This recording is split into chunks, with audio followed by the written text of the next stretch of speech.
Okay, welcome back. Percy's still jawing away over there. We're back at Colbertradio.com. There's a shocker. We're welcome back to Colbertradio.com. We're going to continue on with our coverage of the proposed Mark Clark Expressway. Now, you tell me the half-penny sales tax has already been passed for this? How did I miss that? No, it hasn't been passed. The half-cent sales tax is going to be supposedly utilized. The voters have never voted to have the half-cent sales tax used for this. We voted the half-cent sales tax in for infrastructure, but not for this. You know what stunned me about the meeting was this, I don't know this guy Kiner, I'm sure he's a lovely fellow. Right. I'm sure he's a good father, loves his children, votes, loves his country. But he actually had the nerve to get in front of all these people and say, well, we came up with this Parkway proposal because this is the kind of commentary we were getting in on what the people wanted. And I wanted to go, excuse me, but there's 400 people in here and they all tell you they don't want any of this. Who the hell's telling you they wanted bicycle paths? We want names. That's right. So the idea is to, the expressway or the parkway, if we're going to have to, and let me tell you something, the decision on building this has been made. Who's this? Who's Leon Stavronakis? He's on city council. He's on city council. Now, didn't someone contact him about this? And he basically told him, that's too bad, we're building it anyway.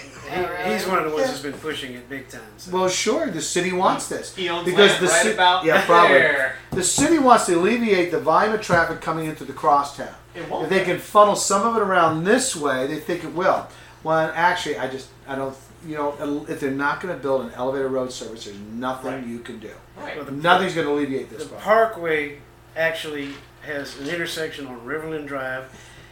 For those of you who are familiar with Folly Road, they're talking about tearing down the mound at Folly Road. And not Mount James Island. Mount James Island going to be torn down and put a stoplight right there. How long has that mound been there? Not that long, because whenever they built the connector, they put it there. Yeah, so that's all the excess dirt, right? Yeah. Well, the intention was even then they want to be prepared for the completion of the thing. Right. But if you live on James Island or you live West Ashley, this is a bad thing for you. Yes. Because you already have a heavy volume of traffic trying to get in the city during certain times of the day.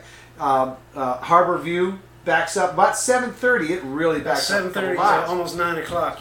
It's just clogged. And it's going to become a parking lot if they build the expressway. Savannah Highway is a zoo. I mean, it's just unbelievable trying to get in the city. Think about the carbon footprint. Now, just add 2,000 more cars in the morning. Just in the morning. This sounds like a genius idea. Huh? This sounds like a genius idea. Doesn't it, though? I'm all for it. As long as you get your mobile Starbucks up and running.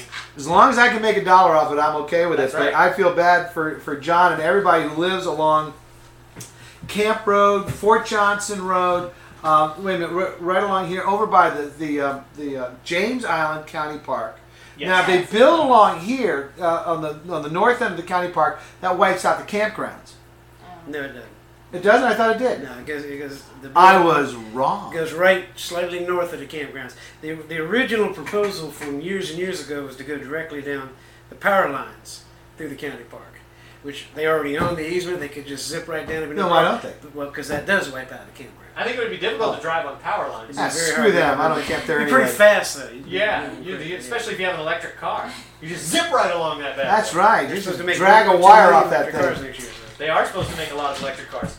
Good luck finding anybody to buy them. To buy them at $35,000 to $40,000. 41 grand for 41 miles. That's right. If they have to build something, they need to build an expressway. They need to have it elevated. They need to not have it get off on Riverland Drive at all, because Riverland Drive can't handle it. It's impossible. And you can't widen Riverland Drive. It's National Scenic Highway. That's the problem. Right. You're not fixing the bottleneck. Yeah. I don't care if you give me a Coca-Cola and I tip that thing over, only so much is going to come out of the neck of that bottle. Right. Now, if you increase that to a 5-gallon jug, but still give me the same size neck, it's just going to take a hell of a lot longer to get through that. That's called mass flow rate. It's just, they'd be better off doing something to the crosstown and to the interstate coming in.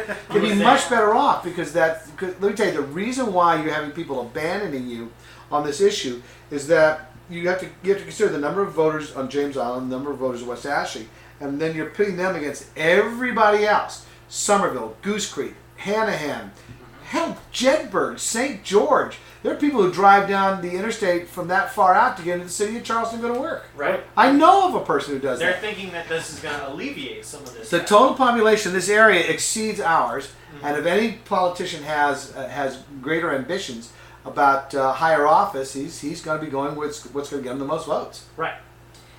The worst part of all this is the public actually did vote on this a long time ago, and picked a route south of the county park, actually butting up right against the edge of the county park. It only affected 7 houses. Now, If you have to do this, then that's what you got to do. Right. If you have to do it, build an expressway. Don't have any way to get off at all, except at Maybank Highway, Folly Road, but build a cloverleaf at Folly Road, so there's nothing to deal with stoplights there. And keep it elevated, keep it away from Riverland Drive, Right. away from, like I said, have it on Maybank Highway. But I don't want any of the stoplights that they're trying to put on the parkway, because that eliminates the flow of traffic. Mount Pleasant has an expressway.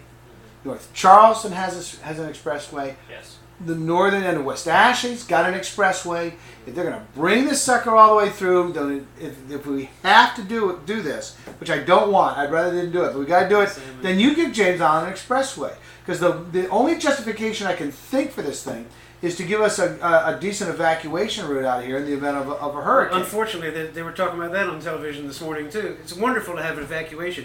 Since Hurricane Floyd, when we had all the problems, we've had 2 fixed bridges put in place instead of drawbridges. Yeah. So that no longer exists. Right. And it doesn't matter how fast you get off James Island. All you're going to do is get there You're to gonna get I-26, I-26 where everything's stop. going to back up. That's right. A little bit It won't faster. make any difference. So that's not going to help the getting off of. You know me, I go south.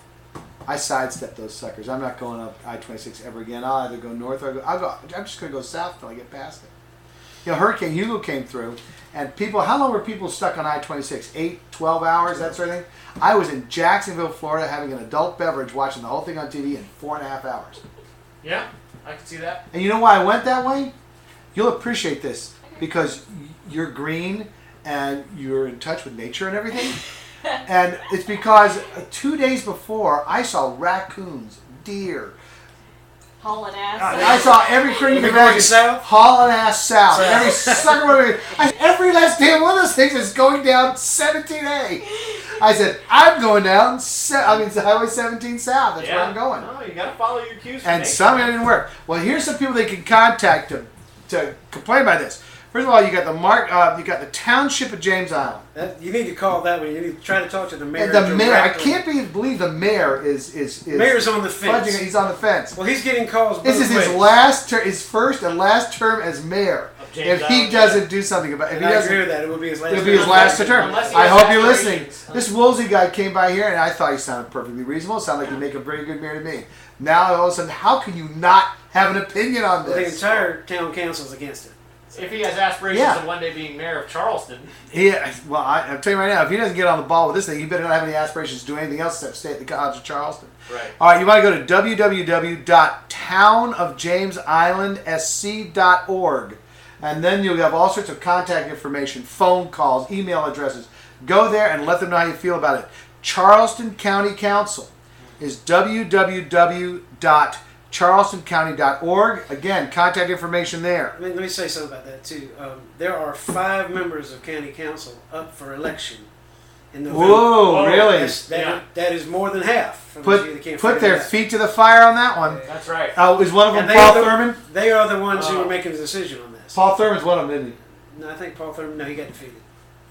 No, Paul, not on town Oh, council. Paul Thurman ran for he ran First I'm Congressional sorry, District. I'm sorry. Yeah. We had him here. We did an hour show with Paul Whatever Thurman. else he was running Yeah. for. He's a great guy. He's a great guy, but Paul, I hope you're paying attention. City of Charleston, www.charleston-sc.gov, and just to let Joe Riley know we're thinking about him, you can go to Riley at charleston-sc.gov and send him an email directly. You also have Glenn McConnell, who's President Pro Tem. You know what? We're going to have to come back. We're running short on time. We'll come back with more contact information on Colbertradio.com, a third segment on the Mark Clark Expressway.